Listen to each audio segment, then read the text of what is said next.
All right, we've got 6 p.m. It's Thursday, May 21st, 2026. I'm here to call to order this meeting of the Columbus Utility Commission. If we could get a roll call, please. Bear with me a moment. Yep. Just lost internet and got it back. Tom, Here. Curtis, Here. Hammer, Here. Winkler. Here. Andler's absent, Sanderson's absent, Koenig Fry. Here. All right, we have a quorum, and this meeting has been noticed in accordance with state statutes and local ordinances. The next item is to approve the agenda for the evening. Unless there's any alterations or deletions, I'll take a motion to approve the agenda as presented. Move to approve. I will second. We have a motion and a second to approve the agenda as presented. Any discussion on the motion? If none, all in favor, please say aye. Aye. Is anyone opposed? The agenda is approved. Move on to public comment. Is anyone present this evening for public comment?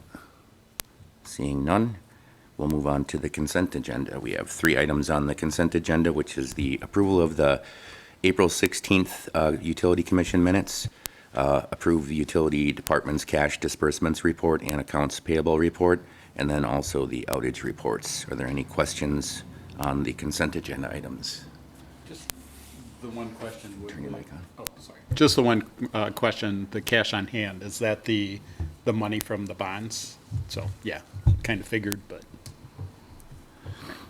All right, if there's no further questions, I'll take a motion to approve the consent agenda items. Move to approve. Second. Motion and a second to approve the consent agenda. Any discussion on the motion? If none, all those in favor, please say aye. Aye. Aye. Anyone opposed? Consent agenda has been approved, so we can move on to new business. Should that have been a roll call, being that? Oh, we're yes, also- you are correct. Yeah, Yes.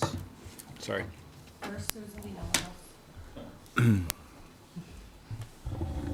All right, roll call. Curtis, Aye.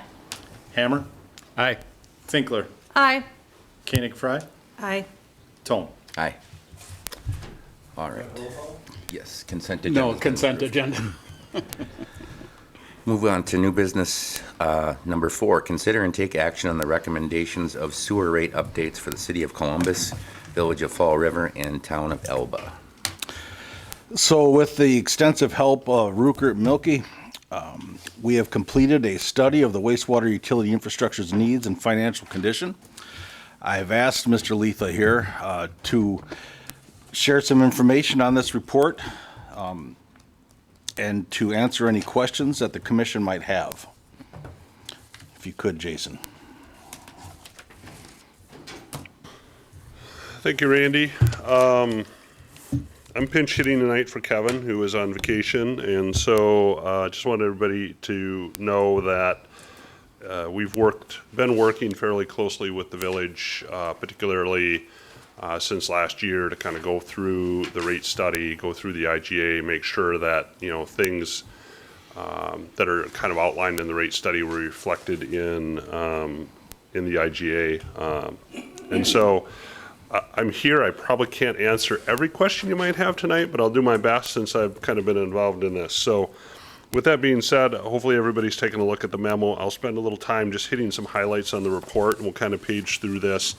And then I'll open it up for questions. So if you want to flip to page 1 of the executive summary, I think one of the highlights here under the purpose is just, I know many of you know that there was a rate increase in 2025, and here we are standing in 26 about a year later.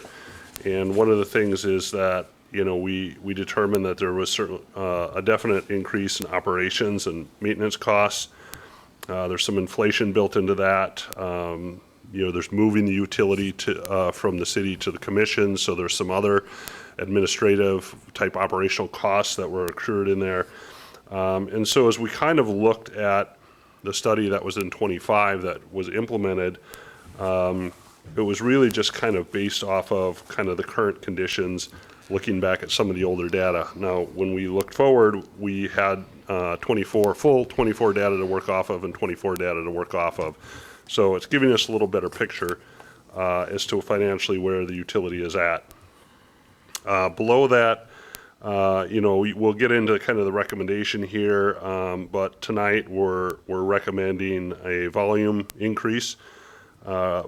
increase for both Columbus, Fall River, and the Sanitary District of Alba as part of the study. So if you flip to page 2,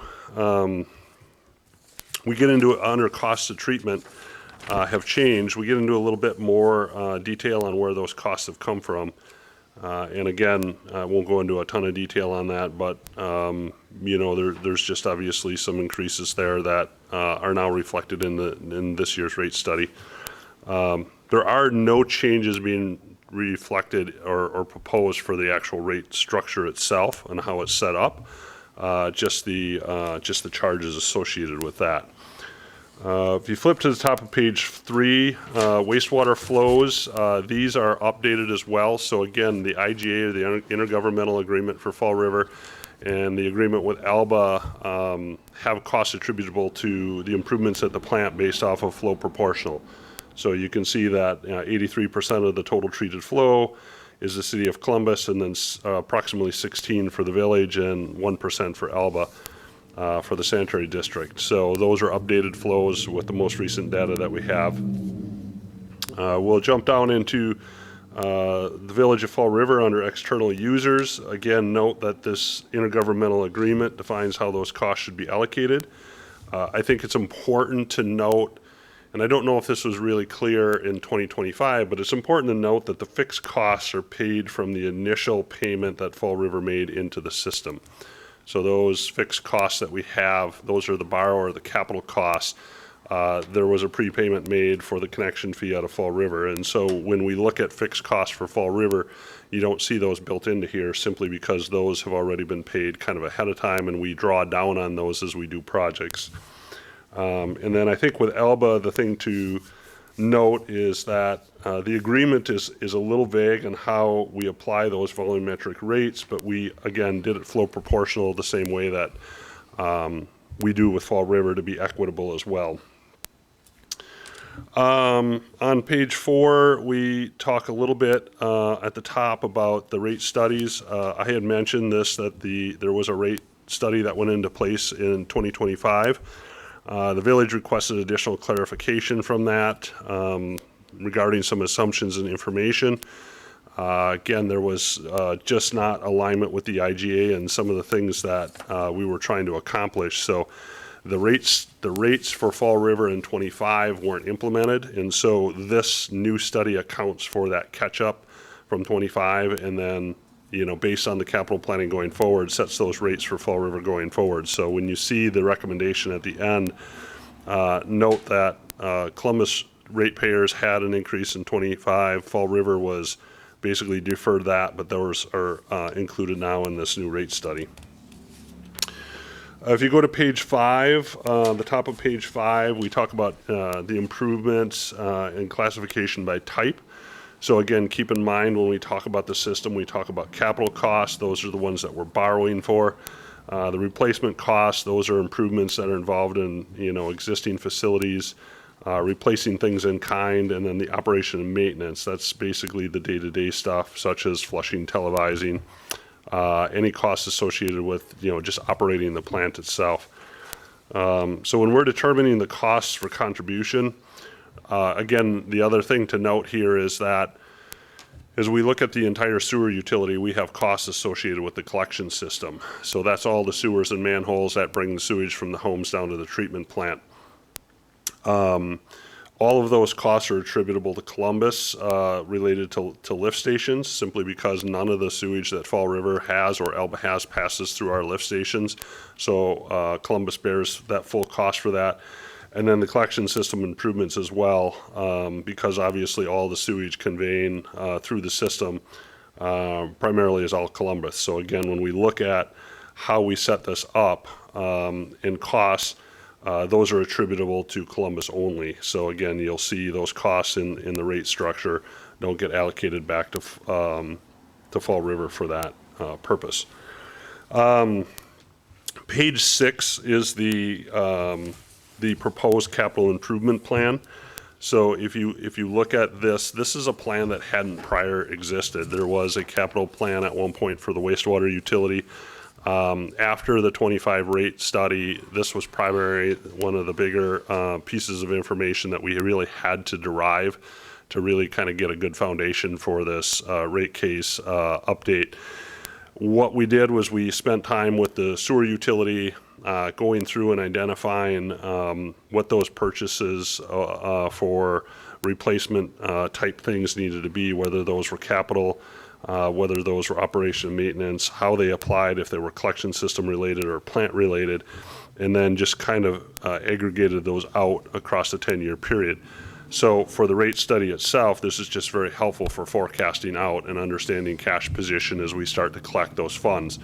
So this should be updated regularly, annually would be our recommendation, because obviously things change, things move around, there's different priorities, and costs will change. But as we kind of move forward, we just obviously set the study now going forward based off of this capital plan. So that is something new that we had worked on with the village to kind of come up with some project-related stuff, and then looking at debt service and cash position as we go back out was important to have that plan in place.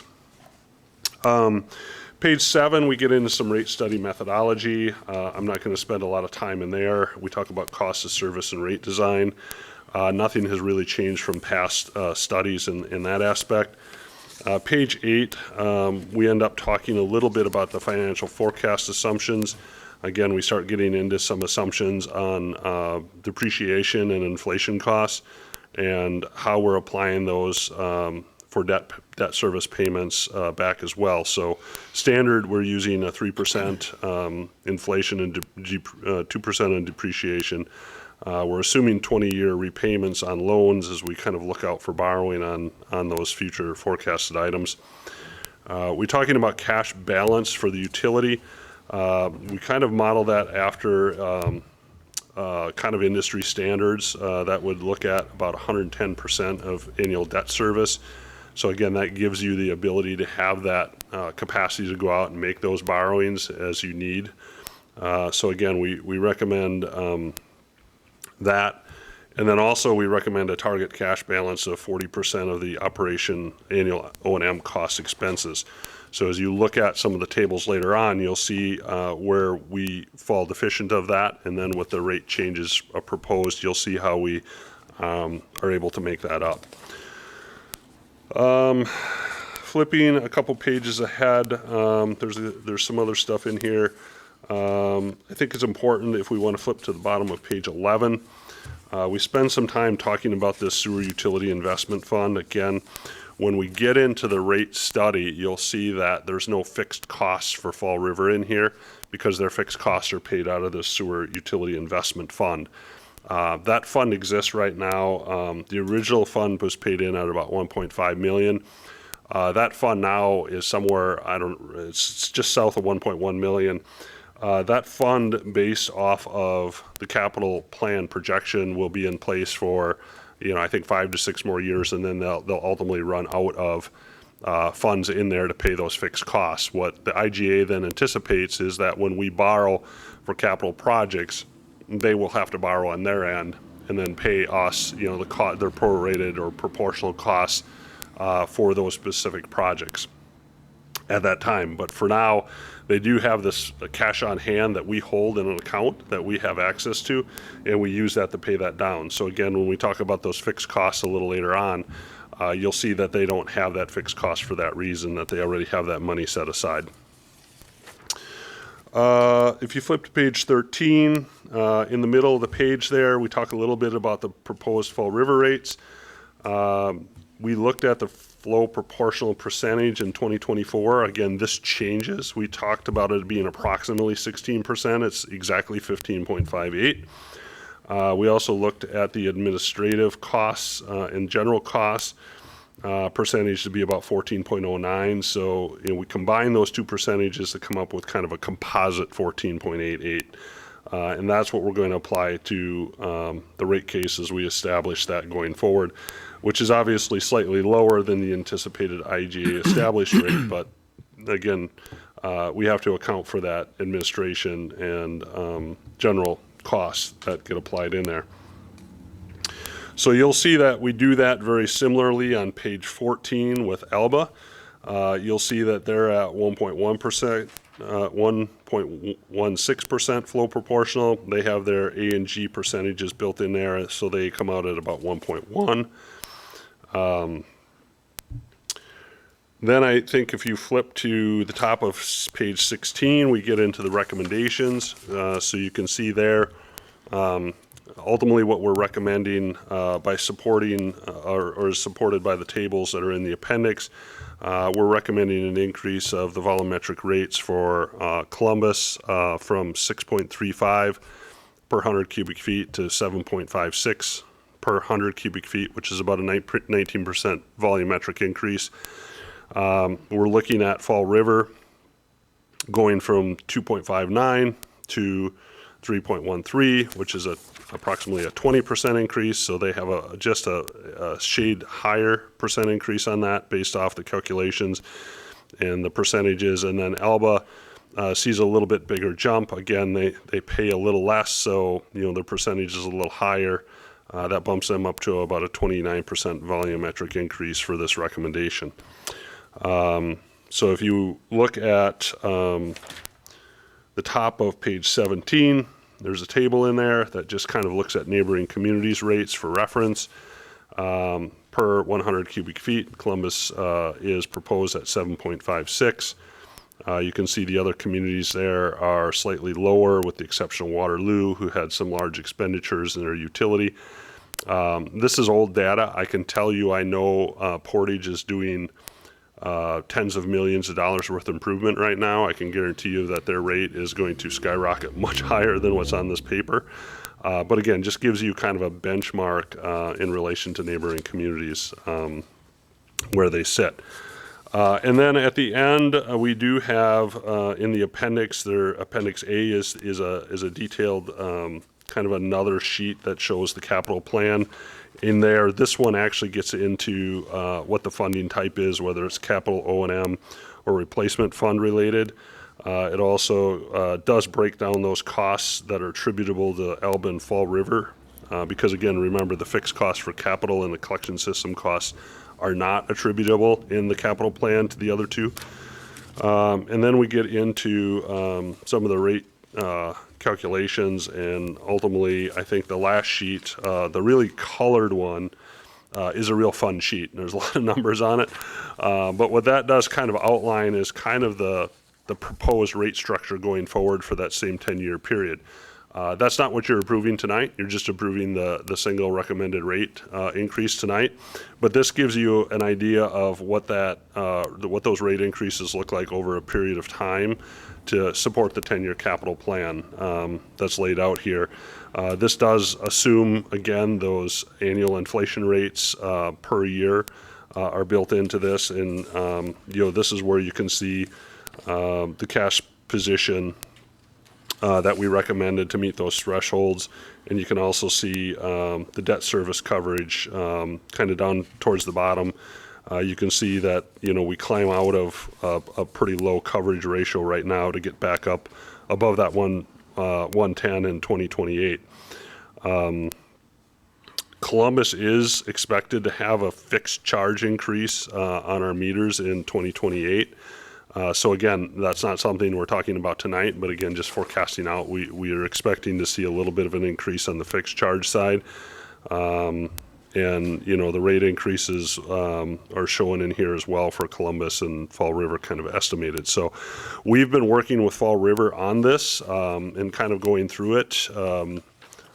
They're not here tonight. They sent a letter out with some questions. I think we've responded and answered all those questions. So they're fully aware of the increase at this point that's pending before you tonight. So with that being said, that's about all I know, but I'll try and answer questions in some detail if you guys have them about the rate case.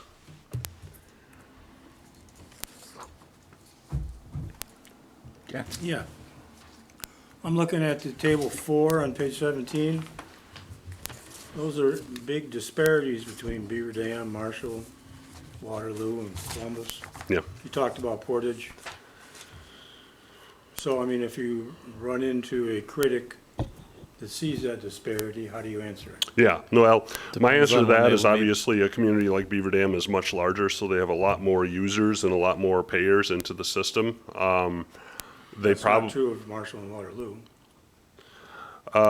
they may not have made improvements to their system. They may be due for them as well. So what you see with rates typically is you'll see a rate stay stagnant for a long period of time and then jump pretty dramatically when improvements are needed. So again, it's hard to compare apples to your neighbors. I mean, we put this in here just as a general comparison, but the situation that every community has generally sets up different. Their treatment systems are different, so that means their costs for their O&M can be way off. But again, just kind of giving people an idea that I think the table helps people understand they're probably not the lowest, they probably aren't the highest, so. An answer to Jack's question too is that I know Beaver Dam did some substantial wastewater upgrades several years ago when prices were cheaper. Columbus was falling behind on a lot of things, and now unfortunately it's a catch-up type scenario. Go ahead, Jack. Page 6. Transit lift station, $1.2 million. The other lift stations look like $300,000 and $400,000 in the street replacement. Maybe that's just sewer line. Anyway, why's the transit lift station, what are you gonna do there? Brand new one or something? Yeah, once we start getting into capacity issues, we have to increase the wet wells. You're really into a full rebuild and replacement is what we are there. A lot of the other lift stations are just upgrading pumps or panels or things like that. Some of those other lift stations also have generators associated with them already. Transit doesn't. And so, you know, what we're trying to do is trying to get some redundant generation capability built into the lift stations so they don't have to be out in the storms. That one's very hard to access where it's located. To get a generator back there is very difficult. So again, when you start to see the bigger costs, those are full replacements with generators typically. The other costs are more of just upgrading the existing facilities that are there. Okay, 2729 biosolids handling project. I got an image of biosolids handling as like a conveyor belt that dumps into a dump truck or something. Yeah. Why would that be almost $4 million? Yeah, so that's your sludge project that's been in the works for a while, and you know I see Michael shaking his head. Yeah, the sludge study. So what's happening at the treatment plant is we have a sludge building where the sludge comes out at a pretty high water content. I think it's somewhere in the 20%. What happens is when it's that wet, you can't stack the sludge very high. So the facility that we have can only store so much sludge because it slumps and you can only get so much in the building. By DNR regulations, we have to have, I believe, 9 months worth of storage. And what happens is we actually can't stack it or store it because of the water content. So what happens is we have to contract out to haul it off because we can't land spread it in the winter. And so the biosolids project is essentially a dryer. So essentially we did a pilot study, I think a year or two ago, and we kind of embarked on it when the utility was under the city to go ahead and replace that. That's been deferred just due to some changes and some costs. But we still have the same problem that exists. And so that did get pushed out just due to the debt service ratios. It's a dryer. So it's a new belt press system and a dryer. So we're hoping to get the percentage down, you know, low enough where we can stack it much higher, and then the facilities that we have, we can use it. It also is anticipated to produce a Class A sludge, which we can get rid of much easier. People will take Class A sludge. It's very hard to dispose of our kind of old sludge in the condition it is today. So disposal costs, storage capacity, and that's all associated with the dryer and the I belt press. understand what it is now. The last one, tertiary filter replacement, 2033, $4.5 million. Yes. Tertiary filter replacement. Yeah. What's wrong with our filter? Our filters, I believe, are still vintage 1986. What kind of filter is it? I believe they're sand. Sand, yes. Yeah. So what happens is, Take the sand out and fill it back in. That, and there are a number of other fixed components that wear and tear over time. And by And- 2033, we'll be struggling considerably to maintain these. right. And keep in mind, these capital projects that you mentioned are all cost shareable with Fall River from the capital standpoint. So these aren't all Columbus costs, these are total project costs that you're looking at, Jack. So there'll be a percentage of these, again, paid for. Right now, the sand filters struggle in high weather events. And so those are things that we have to look at capacity and things when we look at those as well. So it'll be a complete replacement of the filters. And bear in mind too, Jack, sand is very abrasive, and it is something that causes wear and tear. The grit that goes through our plant has a lot of sand in Sand it. is stationary inside a tank, isn't it? Sort of. I mean, it does expand when water is filling into that tank, and then it settles. So there's movement.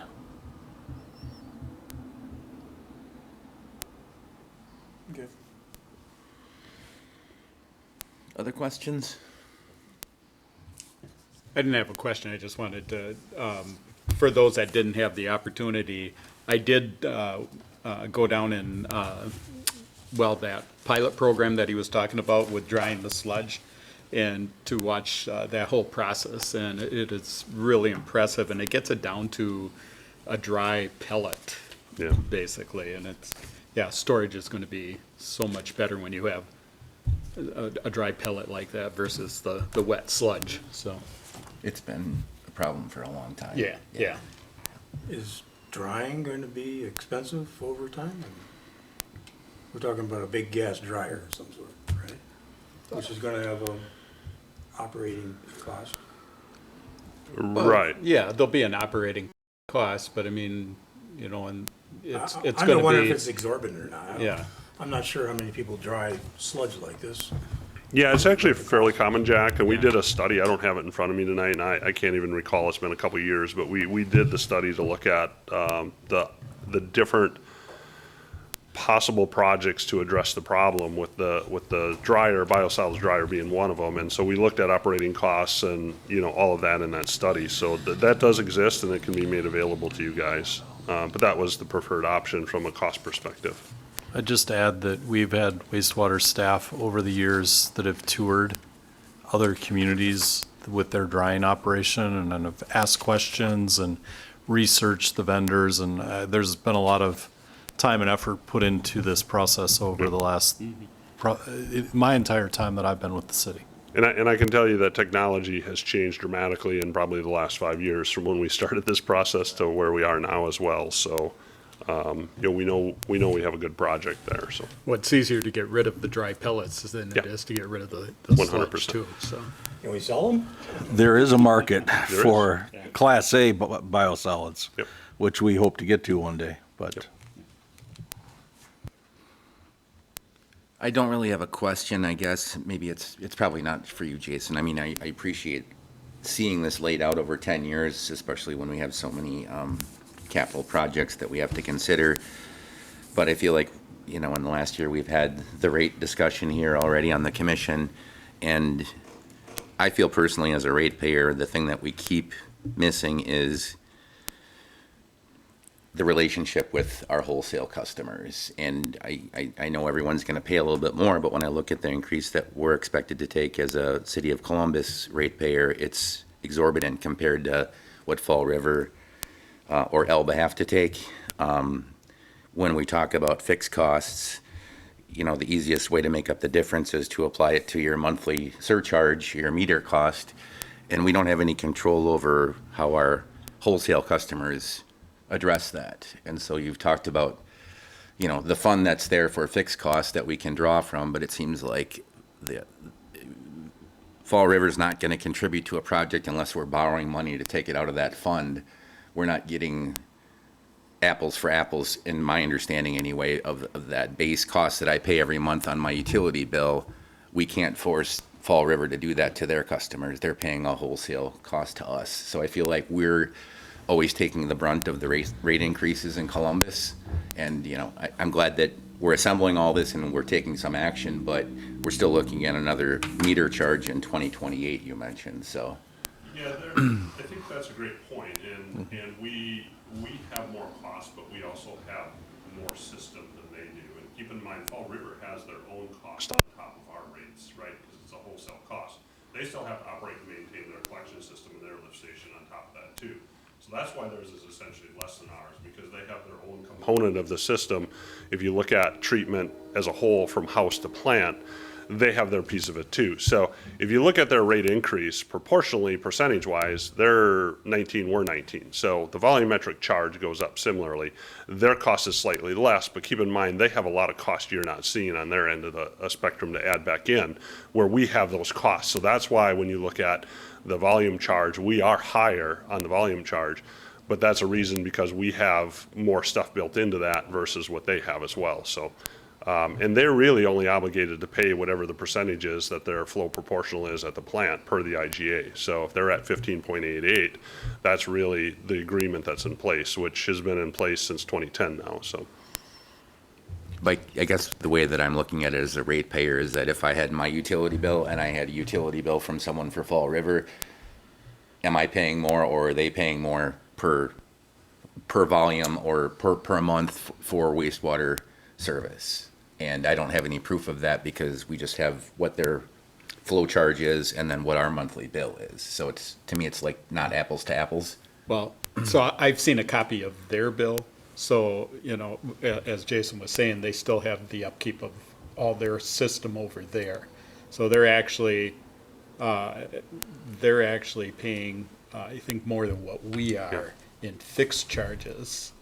And then whatever their rate that they charge back to them in order to pump the sewage up to here. Sure. Because they have that cost of maintaining their pump station and the power cost to pump the sewage to the point where then it flows. And they're also gonna have all the debt service, I would imagine, that they paid for the USDA loan to abandon Yeah. the lagoon system and, you know, create the lift station, all that too. So, yeah, I don't know, and I can't emphatically say, but I would guess their average ratepayer is paying a decent amount more than we are, would be my guess. All right, thanks. Any other questions from anyone?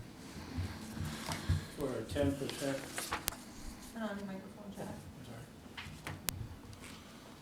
For a 10% or 8 or 10% increase, I'm just wondering, do we need some type of marketing effort to sell this to people? Whether it's small or medium or passive or aggressive. If you don't put any information out there and they see a 10% bump, people are gonna get angry, right? That means they don't know what's going into it. They haven't read the report. Yeah. I mean, so I don't know if it's worth the effort to try to sell it or not.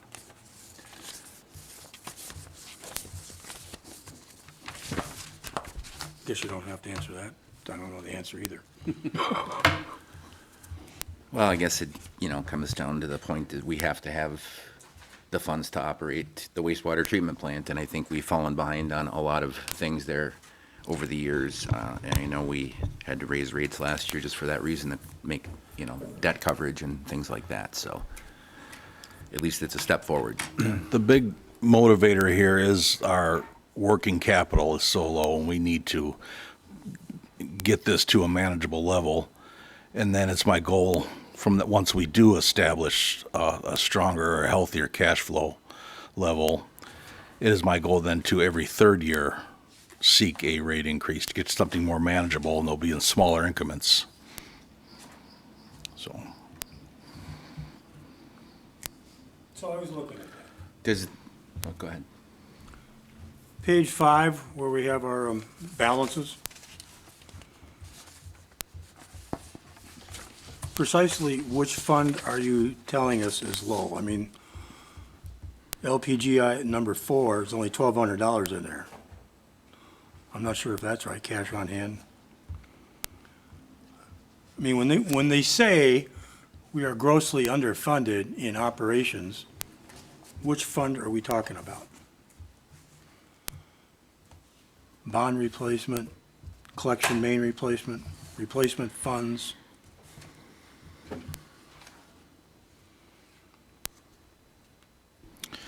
See the Fall River one, we got 1 million left of their initial thing left.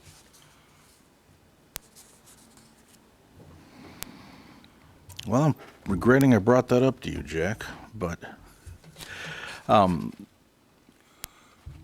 for me, My it's, attempt we is are to try low to in be our, competent. It's been a lifelong battle. It's just, like, somebody's gonna come up and say, what are you guys doing, right? yeah. And I'd like to be able to point to some stuff as if I know what I'm talking about. And I know that's not always true, but I try, I don't know, I mean, I don't look at this as a fund being low. It's our revenue we are collecting that is low. It is not, So It's Jack, not in any of these. I can answer this a little bit without maybe having the full details, but when we talk to Ellers, who's our financial consultant and does all of our borrowing, our ratio of revenue to expense did not support what we wanted to do from a capital borrowing standpoint over the next 5 years for the sewer utility. And they essentially flagged that you've really got to look at this revenue expense formula so that you're able to do these larger projects in the future. And I know, Jason, you were part of those conversations. I don't know if you've got anything more subjective that you can add to that, but I know that was a significant concern in their analysis of our sewer financials. Well, I got that you're saying there's not enough money coming in to pay for the stuff we need. And it's referred to several times in the report. Is there a specific paragraph that we should be pointing our finger to? I think It right seems now. to repeat. Yeah, so I like to look at that schedule in the appendix with all the color on, and in there you can kind of see when you look at what the financial forecast is for operating revenue on 2026 for the total utility is 2.1 million. And then obviously you look down through that and you can kind of see the revenue above is. What page you on? It's the table, it's in the appendix, it's the big graph. Page 39 in the packet. I don't know that it has a page number on, sorry, Jack. It's appendix D in the packet. Okay. So if you go to 2026 column and you go down to the proposed combined volume revenue, you can see there's 1.2 million there, and I think up on the fixed, you have another cost up there. I can't read it. It's in the dark blue. It's 7. So you get 1.9, and then you get the operating revenue is estimated to be 2.1. So you can see that's where we're falling short. There's if you go down to the net operating expense income, there's a gray line for 2026. We're actually below. So to the point, the revenue coming in is not enough to support the expenses that are in this for, the replacement fund funding, the O&M, the depreciation, the taxes, the debt service payments, based off of where the current rates sit right now. So that's what we're targeting, is trying to get the rate increase up with the 19% proposed increase, to build up that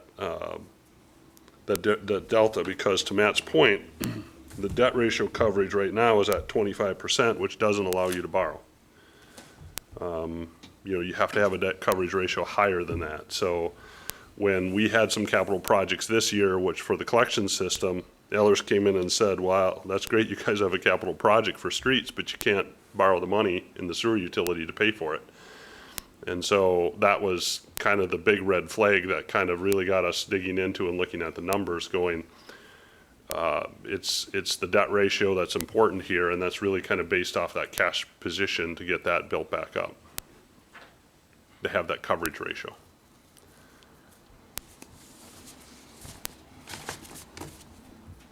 So tough year right now, but forecasting forward with the rate increases, it'll be a couple years, we'll climb out of that and be, to Randy's point, in a much better position. And then we can sustain. The biosolids dryer was planned to, I think, go this year, but we pushed that off because based on the debt service ratio and the cash position, there's no way we could move forward with that. So that's why that got pushed out. So we had to do some adjusting on the capital plan to help support. There was some other things in the capital plan. I know that the utility had discussed, and we ended up pulling those out. So we actually shrunk the capital plan back as well to help accommodate and support the rate increase to keep that at a modest rate. What's the capacity of our current operation? I mean, are we 100% capacity, are we 70% capacity? No, I believe we're about 75% for volume. 75%. Yes. So if we make improvements, we have capacity to entertain new people to come into town, like a new business coming into town. Yes, we have room for growth. We have capacity for growth in volume. Well, yes, and in phosphorus as well. I think what Jason just heard, or Jason just said, should have alarm bells going off, because we're deferring maintenance. We're exacerbating the problem. And we've got to do our best to get back to a place where we can start doing the routine maintenance so that we're not falling behind and then having to create significant rate increases to catch back up. Yeah, besides of the 10-year plan for the big projects, there's the things that break constantly that are unplanned for that can be very expensive. And if we can't borrow for those, we have to have the cash on hand to cover those Right. repairs to keep us up and running, so, Absolutely. yeah. Yeah, I think the important part here is the capital plan is what we can project. There's the unknown. Yeah. Right? To your point, Michael, like there's stuff that could happen that could be substantial costs. Again, those are capital costs that we'd have to borrow for, and would be attributable by Fall River, through their fund for fixed cost. But with that being said, we still got to have the money and the ability to go out and cover that too. Now, how much risk is that? I don't know. I think we did a pretty good job of putting this capital plan together. And if we look back to pre-2025, we didn't have this capital plan to look at. So, when we started thinking like what can go wrong and where would those projects potentially need to be replaced, I think that was a huge piece of this update from 25 that I felt was missing, when we did that update. And then we kind of reviewed it and talked to Fall River and said, that makes sense. We need to have a good capital plan in place to base this rate study either today and into the future off of. So our plan is to keep that capital plan updated every time, every year we'll update that, and every 2 years when we do a rate review with Fall River, we'll have that updated for them as well, so. I think the other thing that I appreciate about having that 10-year plan too is you've built in all the potential street projects. I don't think the city would ever want to get into a point where you're rebuilding a street and the sewer can't afford to replace the sewer under the street because you're going to be tearing the street up in a couple of years, replacing broken pipes. So I think having all that stuff together is important in capital planning. Right, and so. keep in mind, as we do those replacements, we continue to lower our I&I costs. Yep. Because, that's really, at the end of the day, if we're just treating clear water, it's costing us to treat rainwater, and we're trying to get rid of that too. So those are vitally important projects, and that's why we built them in here to align with the capital plans that we have for the streets and to align with the capital plans we have for the water utility as well. Yeah. All right, thanks, Jason. If there's no further questions, take a motion to approve the recommendation. I'll move to approve the recommendation of the sewer rate updates for City of Columbus, Village of Fall River, and Town of Elba. You go ahead. I'll second that. All right, we have a motion, a second, to approve the recommendations of the sewer rate updates for the City of Columbus, Village of Fall River, and the Town of Elba. Is there any further discussion on the motion? If none, do we need a roll call on that? Just to be safe, I think we might as well. Okay. Hammer? Aye. Finkler? Aye. Sanderson? Aye. Koenig Fry? Aye. Tome? Aye. Curtis? Aye. Motion passes. All right, on to new business number 5. Consider and take action on task order 2026-03 with Rupert Milkie related to annual street maintenance. Can we go back before? Can we go back before getting into this item and just talk about one other item related to the rate study in Fall River that Oh, sure. I think it's not anything that we're looking for action, it's more of what we're looking for direction for bringing back in June. You'll remember that, or maybe you'll remember, there was a rate discrepancy with Fall River in back billing. And essentially, we've removed that issue from this rate study. We've separated it at the request of Fall River because I think everyone recognizes we need to move forward with new rates, get that billing moving forward and that sort of thing. The issue is the back payment issue or the additional funding that Fall River owes from the billing not being correctly billed is there's some options out there, and I think we're looking for some direction and to obviously to share with Fall River in terms of how the city wants to address that. As you're aware, Fall River had the roughly $1.5 million account that I think when that was originally created, everyone assumed would be spent in short time, right? No one expected that in 2026, we'd still have nearly 1.1 million in that account. We've been collecting interest off of that. Fall River has suggested that we use that interest revenue, which would cover that, to forgive that unbilled expense. Others, and maybe you feel that and are aware that with state law, billing errors occur and that utilities are allowed to go back and make corrective billing. But I think we need some direction from the Utility Commission on, are you open to Fall River's suggestion of using that interest income? Or do we need to work with, that essentially they're saying has already been paid? Now, we've used that interest income to offset operations and hasn't necessarily went and is not having that funding in the sewer utility is one of the reasons we're having some cash flow challenges with the sewer utility. So I think what Randy and I want to know is there direction from the Utility Commission to engage with Fall River to bring something back for the June meeting to resolve that issue? And Randy, if you've got anything to add there, or Jason's been part of these discussions as well. Feel free to share, or if there are questions from the commission as well. Well, it's just my feeling, having been in this industry quite a while, billing errors do occur. They're not nearly as frequent as they were 20 years ago, but they do occur, and they occur in Fall River as well. We have provided this service, and I feel this therefore warrants that they pay this back debt. So I'm not trying to take a shot here, but I'm wonder how gracious Fall River is to their customers if there is a billing error. So that's How much is the year?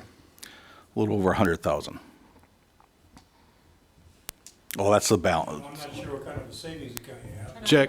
Jack, just to explain what happened, the last time rates were increased, the rate wasn't updated in the billing software for Fall River. So essentially that increase hasn't been charged to the Fall River customers since that new rate went into effect. All right. And that was the I one would- back in 2022. So what kind of where are we earning interest on this? Because, you know, in a CD or you're not making much money.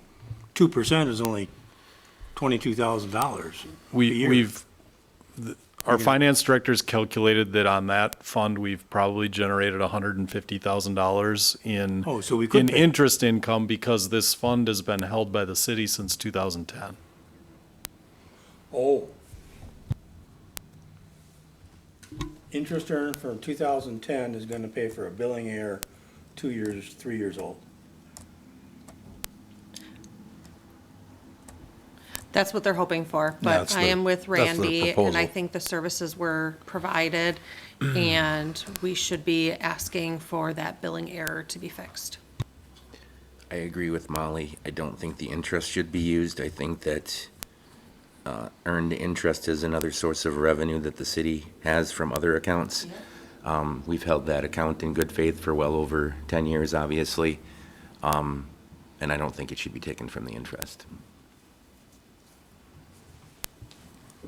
My only question is, do you have an idea of how quickly you want them to pay it back?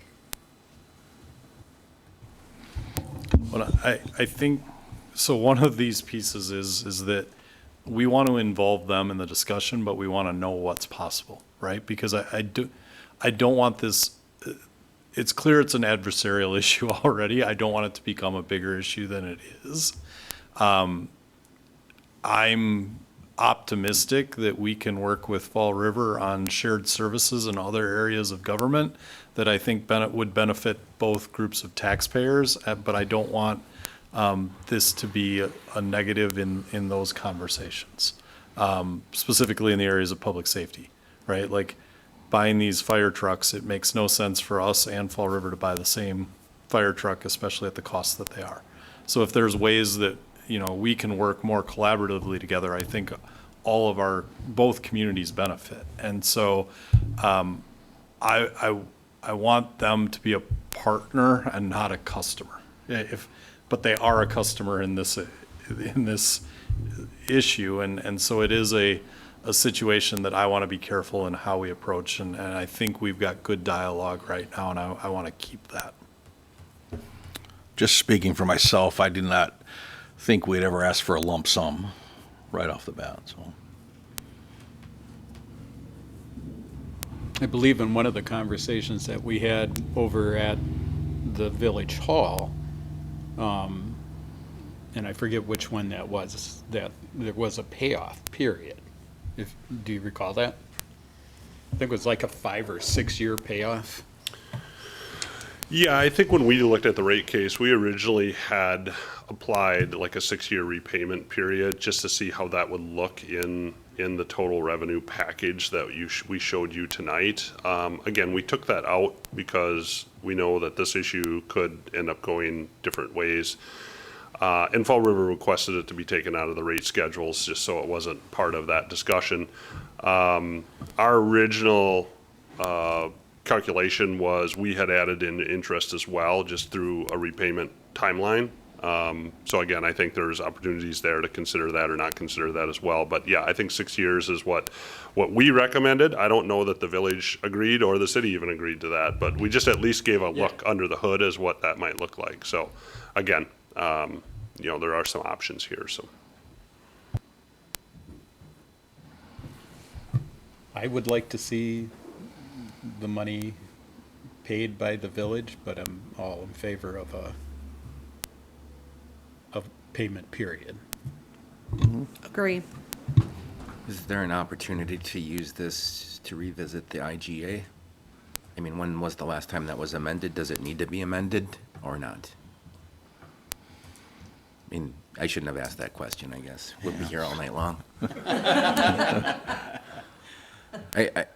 To your point, Matt, I do want to be a good partner. I don't want to be punitive. People make mistakes, but I think the suggestion of taking revenue that we've already earned from interest and setting off or offsetting the debt there, I mean, essentially, the residents of Columbus are having to make up that difference to a certain degree because they haven't paid that. So I do think we need to find a way to get the payment from them outside of the interest. That's my opinion. Thank you. All right.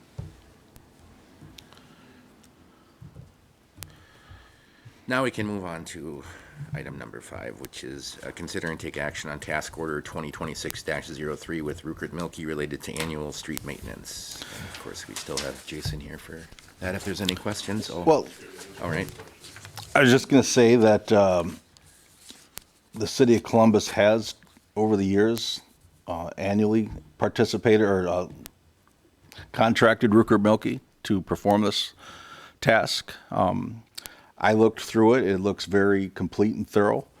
So I'm recommending to the commission to approve this task order. I do want to ask that it is our anticipation, our goal to start taking over more of these duties in the upcoming years. But for 2026, I do recommend to commission that we pass this task order or approve this task order. And then maybe a 2-second explanation of why it's in front of you. The council at it, not this week, but the previous meeting, the May 5th meeting, amended the utility commission ordinance to now oversee all items related to public works that aren't already assigned to another committee. So you're not getting parks, but like the street related pieces will be coming here. That's not a lot, but we just feel with Randy now being the Public Works and Utilities Director, having these items come to a commission before they come to council adds value. It adds another opportunity for insight on these items. And so that's why it's before the Utility Commission tonight. Once you've reviewed it, it will move to council on the June 2nd council meeting. Any questions? Molly? No, I was gonna make a motion. Go right ahead. All right, I will move to recommend council to approve task order 2026-03 with Rupert Milky related to the annual street maintenance. I will second. All right, we have a motion and a second to remove or recommend approval of task order 2026-03 with Rupert Milky related to the annual street maintenance. Do you need to, with the recommendation, state the price in there? if we need the dollar amount on that, I don't think No? I would argue that council's the determination Okay. on the cost. Any further discussion on the motion? If none, can we take a roll call on that, Matt? Finkler, Aye. Sanderson. Koenig Fry, Aye. Tome, Aye. Curtis, Aye. Hammer. Aye. All right, now we can move on to the fun part, director's report outline. Yes. Thank you. Thank you, Commissioner Tome. We have been very busy in the past month. We will start with the water department. We've had because it is spring, we've had a number of seasonal installations we've had to perform. We have a significant well repair that we're completing now, and we have some distribution system repairs. So there are a number of elements in the city, some public, some private, that we pull the water meter out and shut the water system down in the freezing months. This is a water pump that services most of the outbuildings in Fireman's Park. And so the crew got busy to install these, this one in particular. This is our department lead, Jake, as he's accessing the containment system. I'm sorry, let me go back to that. And what he does is he reinstalls this, and then we'll pull it again in the fall, most likely in September. But now all the park bathrooms are operational again, and this is something we do twice a year. There are a number of private businesses that also are seasonal with their water. This particular business asked us to come in for a small fee, and then we reattach their water meter as well. And this is just something typical. Then once that's done, the operators will go out and open up the valves to that facility. So this takes a couple weeks typically to get all these done. Now, moving to our water plant 1, some of my pictures are kind of narrow because I have to guard the information we share publicly about our water system. This has become a very valuable resource and a vulnerable one as well for people with ill intent. So even in Little Columbus, there could be someone out there who might look for information. So I try and guard some of the information, but there's things I can share. What you're looking at there is our primary well pump. And this shaft goes down about 700 feet. The motor for it, the bowls that move the water up the shaft, are down about 75 feet. And these bowls, as they spiral up and push the water forward, are driven by a metal shaft. Now, because this is so long, this shaft can start to wobble. And if that becomes excessive, it creates abrasion. And this is what we started to find was happening with this particular pump, that we were suspecting that our shaft was starting to wobble in excess and create abrasion, and that could create a huge malfunction. So we ordered the contractor to come in, and that's what you're going to see here in these next few pictures, is they are going to come in through the roof and hoist that motor up. It's extremely heavy. And then we're going to pull up the shaft and the bowls and do an inspection of them. This is the contractor with their crane, and they're going through the roof. And you can see there that they're lifting up the mount for the motor, and also part of the outside containment cylinder. Now, this is a section of that shaft I'm talking about. Their technician then is going to use a caliper to see just how round the surface is and see how straight it is. And we did detect, as he was doing this, some abrasion spots, and we found them right there. And so we are glad that we made this decision, and we are in the process of replacing this right now. We are functioning, the city of Columbus is functioning or obtaining our water from one well right now. We have no problems with capacity right now for water in the spring. If it were the summer and the heat season, I'd be a little worried, but we still have good water production from either one of the wells if they're operating on their own. But this is what's happening. I just wanted the commission to get an idea of some of the things we deal with on a weekly basis to try and make sure we have good water production. This picture here, this is a brine system at one of our plants. The brine does clog, it's a salt. So we had to, this clog causes an airlock. So here the crew had to take the meter off and clear the clog and purge the system with potable water and get the pumps working again. So these are just some of the pictures you're going to see here. Jake is taking off that meter there, and then they're going to flush the system. Here Craig is doing a meter change at a commercial business. These meters now are digital, which means we're able to get our readings in the office, but the battery at times will go out or something might malfunction, and as soon as we see that malfunction, we'll go out and replace it, which is what Craig is doing here. This is the mount, and then he's put the new meter on. Yeah, and then moving into the water department. The wastewater department. I have on there listed a phosphorus removal program. I put that on there to let the commission know that this is something I'm going to do a bit of a deep dive into in our next meeting. Just explain a bit more what this involves and why we're doing this. But I thought I'd just give you a heads up. We are doing a pilot study right now to try and reduce our phosphorus levels. And this is motivated because we do not have the drying system program up and going this year. So we are trying to look for ways to minimize the amount of solids that we produce. But there is a good deal of collection system maintenance, and I've explained to the commission often, and I'll explain it often a lot more in the future, just how much maintenance is involved with our lift stations. Here the crew is pulling up one of our pumps. Lift stations typically have 2 pumps, and these things are expensive. So it's important that we keep their longevity going as long, for years. If you maintain these and do some repairs, you can keep them going for 20 plus years at times. So we do have a good maintenance program with our collection system. Here Merrill's pulled up a 7.5 horsepower pump. If I had to replace this right now, it'd probably be around $15,000.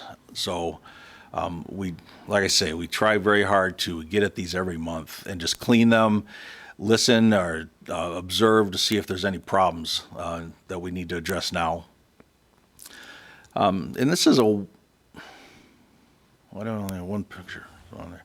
Well, on this screen over to my left, others can't see it. That is the wet well. And it's at an odd angle, but you can see how the pumps ride on those rails there. You set them in the rails and then you lower them down in there and they sit into the socket. Oh, thank you.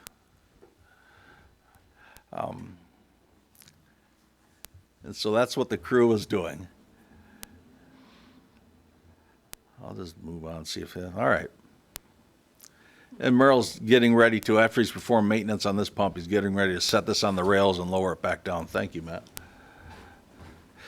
Now, this is a good example of just how dirty these can get. This is at another wet well. They get extremely dirty. I don't want to dwell too long on this photo.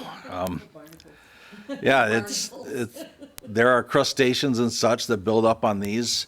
I've encountered some just outrageous things sometimes. A man's suit was once encased on one of these, and I still cannot explain how it got there. But this is one reason. I mean, this accumulated in a matter of a month, perhaps. So this is why we do this. And then this is the after picture here, after they've cleaned it off. And now they've, saved that solid material from going into our pump and causing abrasion. So, and that was just taken the other day, too. Moving into the electrical department. We have a good deal of new construction, and we're doing some classroom time, too, as well, this past month. Here we got a call that there was an oil spill on the road. When we went out to investigate, we found that it was coming from a transformer. So the crew went up, inspected the transformer, and sure enough, Jake discovered that there was a 50 kVA overhead transformer had shorted out internally. So we took this one down, replaced it with one we had in stock, and then we moved this into our garage where we're here draining it.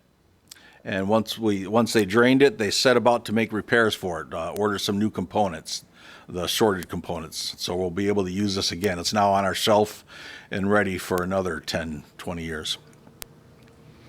Do they still have PCB oil in them? Ma'am, I'm sorry?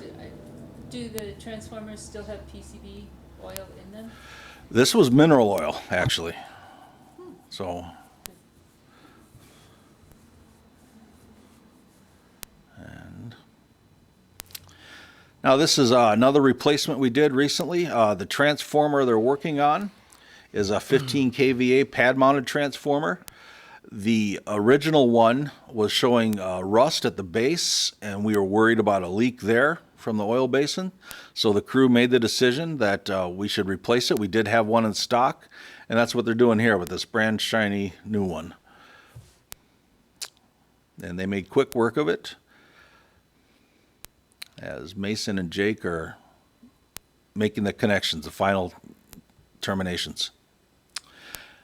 This here is a step-down transformer that we are preparing for the upcoming conversion project. This regulates the voltage, and I'm trying to think of a layman's term for it, but Mayor Hammer, you could probably explain it better than I, but it's reducing the voltage from 7,200 volts to 2,400. And this makes it more usable for residential purposes. So our system initially was an all 2,400 volt system, and we've been going through gradual conversion since 1983.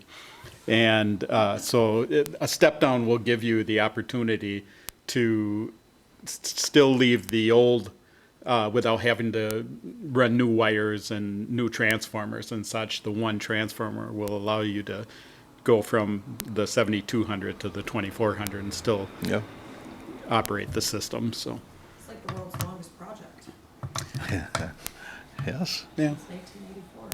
Well, that's when our first 12 kV sub went into service, and yeah, I mean it's anything new that's been going in has always been to the higher voltage, and then conversion of the old when you have time. So Moving on then.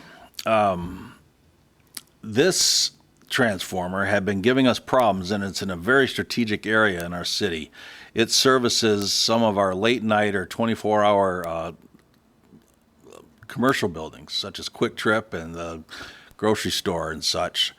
So it took us a while to identify exactly what the problem was. We identified that it was a fuse enclosure that had failed, and so we replaced it, but we did it in the early hours of the morning at 3 a.m.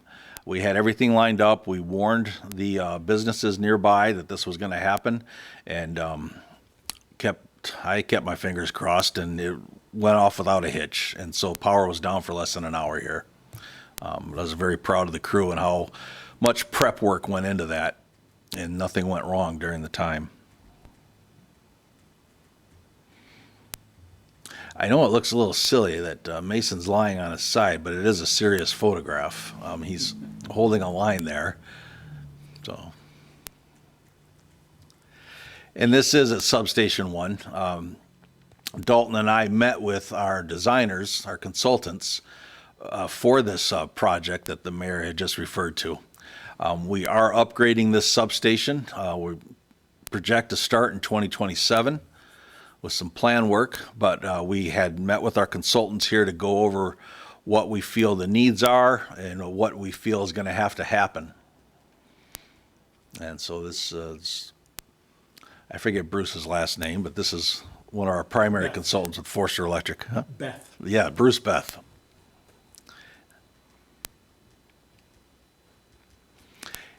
Here, Jeff is up in the bucket, just replacing a cutout, and he made quick work of that.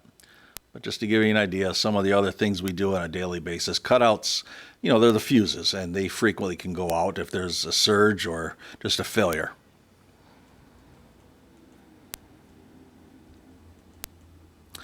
And then we also had some classroom time. We are, as you all know very well, a part of an electrical co-op, and WPPI, the leader of this co-op, provides academic training that we try to take advantage of. So here's 3 of our linemen that attended that. This is something I will be bringing up to the commission in our next meeting. We did have in a windstorm expose some failures in our perimeter fencing. I will be seeking some funds to basically rebuild this fence. After investigating why this failed, it was revealed that this fence is not only old, but it was poorly designed. So we need to build a safer perimeter around this substation. And I will be presenting this to the commission why and what our plans are for that. So, and then as our administrator had mentioned, we do now, Department of Public Works is under the utility umbrella. So I'll move into what we've been doing there. These are the mascots of the Department of Public Works. So you'll be seeing their pictures once in a while. Only one face, the rest of Yeah. You're herding cats, you're herding goats. Yes. We did still have some tree work that had to be performed from the big, well, I call it a tornado. I don't know if it was ever official. But this is in Fireman's Park. This branch had fallen off one tree and was lodged into another. So it was a very dangerous position. And so we roped that area off and we're finally able to get to it. And it, I don't know, it was a bit of an operation trying to put a pulley system on both ends and lower it down. But we were able to do that, and we were able to cut it up. There was a lot of branch and storm damage branches that we picked up throughout the city, and the crew was busy at this for weeks. This is in the goat pen here. Most of you have probably seen the tree that came down there. So it took us a while to get to it, but once we did, we were able to clear it out. And this took up a lot of the DPW time. Something else that took up a lot of DPW time. I'm sorry, I missed the question, Molly. I was just asking if the fence was fixed yet by the goats. The fence is up. It's working. We will have to drive in another post or two. So, but you've likely heard that our pool manager had accepted a position with another community. And this left us in a very worrisome spot. And Matt approached the Public Works Department about getting the pool up and running again. You can see some of the challenges right away. And I was in despair for a time, but our department lead there, Devin Stratman, just said, we got this. And he set about to, they've been working diligently for over 3 weeks, cleaning the pool. There was a lot of tile work that was being done. And then we had to move into the mechanical room. And eventually, as you can see, they were making strides right away with cleaning it and acid washing it. So one thing to note in that picture, that's another good one. The missing tile on the blocks. Yeah. And I'm guessing Randy's gonna have a finished photo here to show you what it looks like, and so just keep that in mind. But, probably really fortunate here in that Devin used to do tile. Yeah. So he spent an entire day essentially getting that tile back to looking the way that it should look. Now I'm hoping my after pictures have the tile on it, Matt. I'm not sure they did. If not, the pool opens here shortly, so we Yes. can go check. But you are very correct. Devin, I don't know, we got very lucky that he had some professional experience doing that, and he tackled that job. And not only made the repairs, but they're almost new now. This is one of the after pictures. We were able to get the primary pump working, running again. We added, there's a big barrel of acid there on the side. We've added the required acid, and we are now in the process of adding the chlorine. And there is one of the 3 pumps that has seized. We are seeking out a contractor to get in there, and we anticipate everything should be up and running by the 6th of June as scheduled. But it was I was very nervous for a couple weeks there, and then things started to look really good this week, and the strides we made. It looks so good. Some other things the Public Works Department has been doing is some concrete work. This is something I anticipate us to do more of this year and going into the next few years. We're going to be implementing or working on a sidewalk program. I'll be seeking to work this into the budget, and then I believe we have institutional knowledge with some of our crew members and myself in doing a lot of our own concrete work, either flat work or curb and gutter and such. But here they're just striking off a new pad we placed. And then there's another thing that's minor, but it's important. The crew is out today. They're putting up flags for this weekend. Pretty soon we'll be hanging flower baskets. And that concludes my report. Oh, it does not conclude my report. I beg your pardon. The Heritage Way project is complete. This was the water main extension out by the hospital.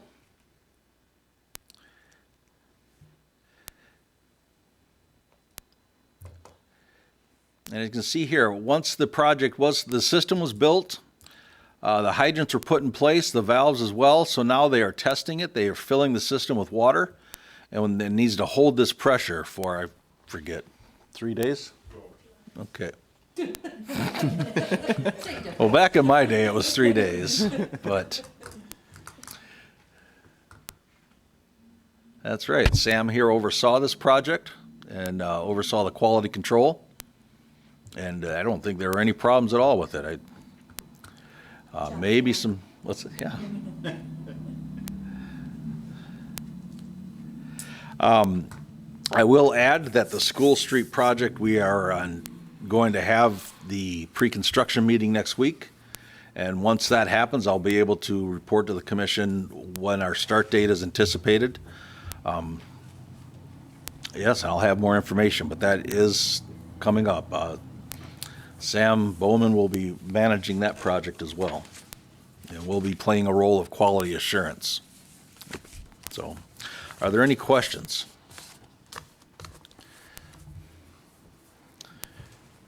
Then that concludes my report. I had a theoretical question. Theoretical. What theory? Well, someplace I was trying to find it here, but you have a street work scheduled every year for the next 10 years, it looks like, which is good. When I was doing this work, what I was struck with a long time ago was the cost disparity in between private contractors versus municipal workers. A private contractor working on a public project is required by law to pay Davis-Bacon wages. You're probably familiar with them. Yes. Prevailing wages. Yes. Prevailing wages are outlawed in the state of Wisconsin and What? prevailing wages are not allowed in the state of Wisconsin and have not been for the last 5-6 years.